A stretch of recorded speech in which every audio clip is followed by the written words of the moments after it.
इमाम हसन मुज्तबा की कमसिनी का एक बहुत खूबसूरत वाक़या आपके गोश गुजार करती हूँ। हमारे नाज़रीन भी इससे इस्तिफ़ादा फरमाएंगे कि एक बार एक शख्स अमीर शाम के पास गया और कुछ सवालात लेकर गया। अमीर शाम को जवाबात देने से कासिर रहा तो उसने कहा कि जाओ दरे इल्म पर यानी इमाम अलैहिस्सलाम के पास और वहीं से इन सवालात के जवाबात मिलेंगे। ये शख्स इमाम अलैहिस्सलाम के पास जब आया तो उस वक्त इमाम हसन मुज्तबा वहाँ मौजूद थे।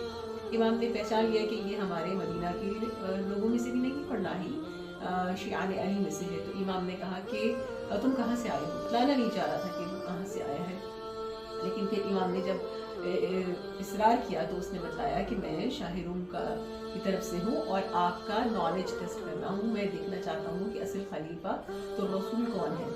तो इमाम ने कहा कि अच्छा, तुम अगर नॉलेज टेस्ट करने आए हो तो ये मेरा बेटा है इमाम हसन मुज्तबा, इससे सवालात करो। तो वो हैरान और परेशान इमाम की तरफ देखने लगा कि इतना कम सिन बच्चा मुझे सवालों के जवाब कैसे देगा।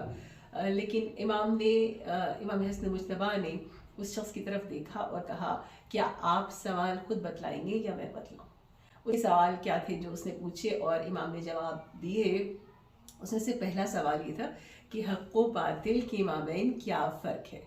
तो इमाम ने फरमाया कि हक़ व बातिल के माबैन फ़र्क सिर्फ 4 उंगलियों का है, और हक़ क्या है जिसे तुम अपनी आंखों से देखो और बातिल क्या है जिसे तुम कानों से सुनो। यानी आजकल ये जो हमारे यहाँ सुनी सुनाई चलती रहती है, एक बात दूसरी, दूसरी से तीसरी, तीसरी से चौथी और कुकअप स्टोरीज, तो इमाम ने इससे मना किया कि हक़ वही है जिसे तुमने देखा और बातिल वो है जिसे तुमने सुना। तो बेहतर है कि उसे टेस्ट करें, कि चेक करें। दूसरी बात जो इमाम से उसने पूछी वो ये कि ज़मीन और आसमान के माबैन कितना फ़ासला है। तो इमाम ने फरमाया कि ज़मीन और आसमान के माबैन फ़ासला सिर्फ मज़लूम की दुआ का है, कि जैसे ही मज़लूम अपनी हाथों को बुलंद करता है, परवरदिगार से दुआ करता है, तो उसकी निगाह जैसे ही परवरदिगार के उस आसमान को पहुँचती है तो तमाम फासले सिमट जाते हैं। यानी हमें यहाँ पर इस तरफ भी तवज्जो करने की ज़रूरत है कि हम मज़लूम की आह न लें, उसकी आह कितना असर रखती है।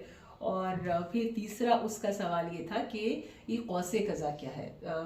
आपने कौसे कज़ा की स्टोरी तो सुन रखी होगी कि ये जो कौसे कज़ा है, पहले पुराने दौर में जब जनाब नूह अलैहिस्सलाम के दौर में जब लोगों को इसके बारे में मालूम नहीं था तो लोग समझते थे कि ये सैटर्न ने किया, इवल गॉड्स की निशानी है। तो लोग कौसे कज़ा को इवल गॉड्स की निशानी समझते थे। लेकिन जब जनाब नूह अलैहिस्सलाम के दौर में सारा का सारा पानी जब लोगों को गर्क कर चुका और जब परवरदिगार आलम की वो बारिश रुकी, तो उस वक्त परवरदिगार ने ये साइन, ये कौसे इलाही नमूदार की। तो इमाम हसन मुज्तबा ने उस वक्त उसको एक वन लाइनर आंसर ये दिया कि इसे कौसे इलाही कहा करो, कौसे कज़ा ना कहा करो, क्योंकि कज़ा शैतान का नाम है, जबकि ये कौसे इलाही है और ये सरसब्जी की अलामत है और ये परवरदिगार की तरफ से इंडिकेशन है कि अब इस कम्युनिटी को गर्क नहीं किया जाएगा। तो ये जनाब नूह अलैहिस्सलाम के वाक़े की तरफ रेफ़र किया इमाम ने कि जब परवरदिगार ने इस साइन को दिखाया, और उसके बाद से हम आज तक भी जैसे ही हम रेनबो देखते हैं हमें बहुत अच्छी फीलिंग आती है, बहुत पॉजिटिव फीलिंग आती है। स्पिरिचुअल कनेक्ट के लिए भी बहुत अच्छी है। शायरी में, अदब में हम जैसे लोग इससे बहुत इस्तिफ़ादा करते हैं। तो ये एक बहुत खूबसूरत शय है। तो हमें ये भी आज इस फरमान से पता चलता है कि कौसे कज़ा कहने के बजाय उर्दू में जब हम मामूलन कहते हैं तो कौसे इलाही कहा करें इसको। फिर सवाल जो इमाम ने जवाब दिया वो ये कि मुखन्नस क्या है। देखिए कितने डिफरेंट सवाल हैं, कभी साइंटिफिक पूछ रहा है, कभी कैसे कैसे सवालात वो लेकर आया। तो इमाम ने कहा कि मुखन्नस का पता कैसे चले, सवाल ये था।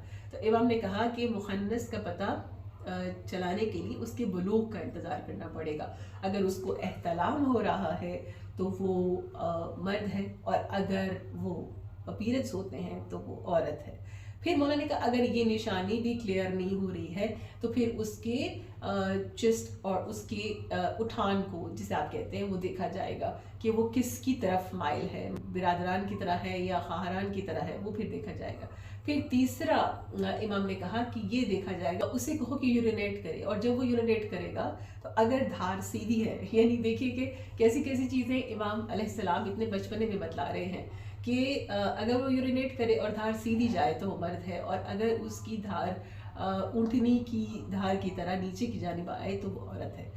یعنی ہم بہت سے ہمارے جو بیچارے ٹرانسجنڈر کمیونٹی ہے اس کو کنسیڈر ہی نہیں کرتے، ان کو ویلیو نہیں کرتے، اپنے ساتھ اپنی کمیونٹی میں جگہ نہیں دیتے۔ لیکن اگر ہم ان چیزوں کو ذہن میں رکھیں تو وہ بھی ہمارے ساتھ نماز کے لیے مساجد میں، امام بارگاہوں میں آ سکتے ہیں، کیونکہ ان کا بھی ایک ہے کہ وہ بھی صف بندی میں شامل ہو سکتے ہیں۔ لہٰذا یہ ساری چیزیں ہمیں پتہ چلتی ہے اتنی چھوٹی عمر میں امام حسن مجتبیٰ بتلا رہے ہیں۔ اور آخری سوال اس کا تھا کہ سب سے شدید تر شے دنیا میں کیا ہے؟ تو امام نے فرمایا کہ سب سے شدید تر شے پروردگار نے جو بنائی ہے وہ پتھر ہے، لیکن پتھر سے زیادہ شدید تر لوہا ہے جو پتھر کو کاٹ دیتا ہے۔ پھر لوہے سے زیادہ شدید تر کیا ہے؟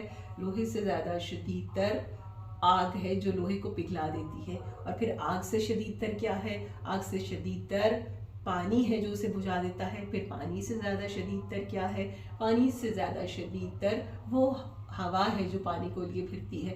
پھر ہوا سے زیادہ شدید تر کون ہے؟ وہ ملک ہے جو ہوا کو چلاتا ہے۔ پھر ہوا سے اس ملک سے زیادہ شدید تر کون ہے؟ ملک الموت ہے جو اس کو موت دیتا ہے۔ اور پھر ملک الموت سے شدید تر کیا ہے؟ وہ موت ہے جو پروردگار نے ملک الموت کو بھی دینی ہے۔ اور سب سے زیادہ شدید تر کون ہے؟ وہ ذات الہی ہے۔ لہٰذا ہمیں پتہ چلتا ہے کہ امام اپنے ان سارے جوابات کے بعد آخر میں اس شخص کو توحید کی جانب لے آتے ہیں۔ یہ کمال ہے اہل بیت علیہ السلام کا کہ آپ کسی بھی جانب سے ان سے سوال کریں وہ آپ کو توحید سکھاتے ہیں، اور یہی ہے جو ہمیں سیکھنے کی ضرورت ہے۔ آئیے در اہل بیت پر اور اصل توحید جانیے۔